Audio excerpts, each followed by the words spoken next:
This is awesome. It's brilliant. This is so good. I've sent you a few videos on this. Yeah, so I'll bring up his... For those that don't know, we had the machete bins brought out in Victoria. They spent $14 million or $13 million on a certain number of bins. It worked out to be $350,000 or thereabouts per bin. This is just for big metal bins, like a charity donation bin with a couple of extra baffles in there to stop people from reaching in.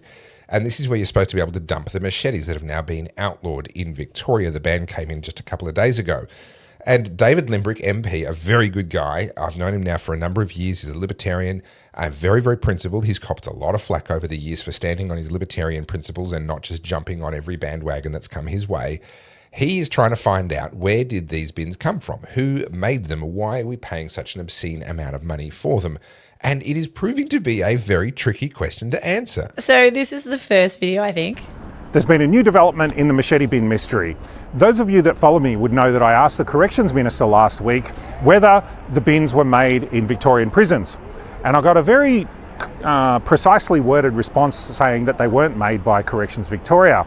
Well, someone on the radio this morning on 3AW on Tom Elliott's show phoned up and said that he drove them from a Mount Gambier prison, that's right, in South Australia, to Laverton. Which is interesting because my team has gone and checked, and Mount Gambier prison actually does have a metal fabrication ability there.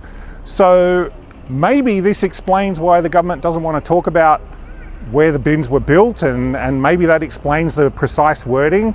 I don't know. It's still... So that's the first one. Yep. So he's hot on the case. Yeah. Thanks to everyone that's contacted me about the machete bin mystery. Because of you guys, we're getting closer to solving this. I've got some new updates for you. One of my followers on Instagram sent me this picture of the bins at a facility in Laverton, so we tracked it down where it was. And here it is, and there's a prisoner transport facility right out the front. And if you zoom in, guess who owns it? G4S, the same company that owns the Mount Gambier and owns and runs the Mount Gambier prison. This lends a lot of weight to the theory that they were made in Mount Gambier. Yeah. But we've also had another person contact us that lends theory to it also being built in another place. More on that later. All right. So have you seen the video with, he's got a steel fabricator or a metal fabricator? I've got it here. Okay, yep. Yes. Another day, another machete bin update. So I'm down at Frankston today with Peter, and the government hasn't given us costings on these bins yet. So we thought we'd do the costings ourselves. Now, Peter I know from Southeast Metro Manufacturers Alliance, and unlike myself, he knows a thing or two about metal fabrication. So Peter, what are we looking at here?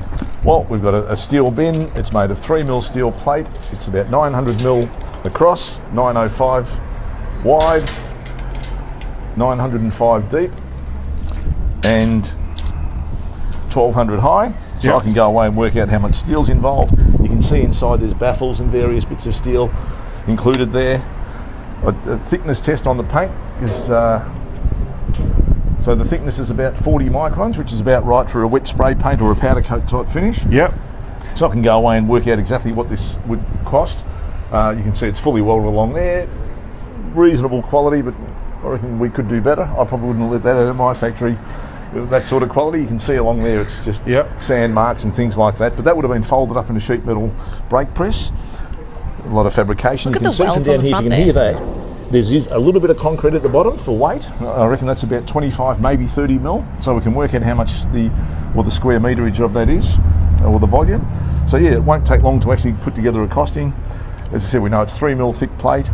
And yeah, it's just a fairly basic fabricated metal structure. Not rocket science, nothing too difficult. 300. So we actually saw someone put a machete in the machete bin just before. Yes. And we had a little bit of a chat to him, and he said that he was a tiler who used to work outside doing tiling, and he used the machete for chopping away bushes and stuff, and he said he forgot that he even had it, but he said it was in his shed down. He didn't look like he was going to hurt anyone.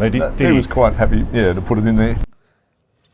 $350,000 is the construction cost on a small home, right? Obviously not with the land, but the construction cost on a small home, which will include some air conditioners, an oven, a bunch of plumbing, bunch of electrical work, all kinds of other stuff. $350,000 apparently will also buy you some 3mm plate steel that's been folded and welded and painted. Can I play you something else? Please do. I can't stop you. You've got the computer. There we go. Hang on. Victoria's machete amnesty has come into effect, but not without a hurdle.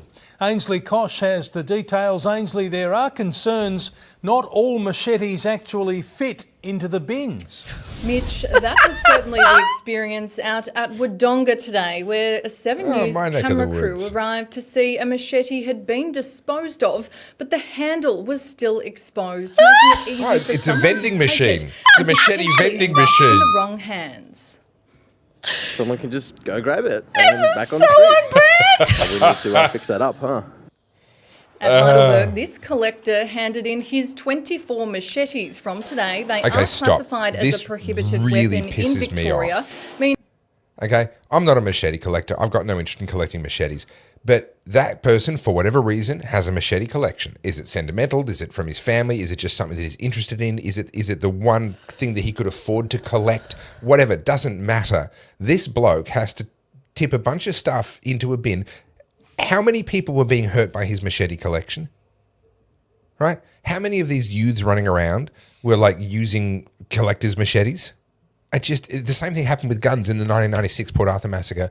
People being forced to throw away sentimental guns, guns that their ancestors had brought back from the war, guns that were practical and useful and needed for the work that they did, and guns that they just liked. And guess what? People are allowed to like things. Yeah. They're allowed to like things that you don't like.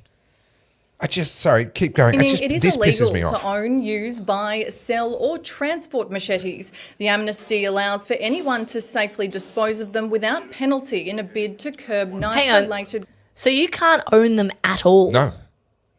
So this not even in your garden shed? This isn't... So in the past, we've seen bans where they say you're not allowed to sell them, not allowed to buy them, not allowed to transfer them, blah, blah, blah. So if you've already got one, it's grandfathering is what it's called. If you've already got one, it's grandfathered in, you're allowed to keep it. That's not the case with this. They're actually continuing to keep one, no matter why you own it, no matter how sentimental it is or what you use it for, how needed it might be, you're not allowed to have it. Crime. The state government has spent $13 million of taxpayers' money on the scheme, including for 45 safe disposal bins at police stations across the state at a cost of $2,500 each. Victorians have until November...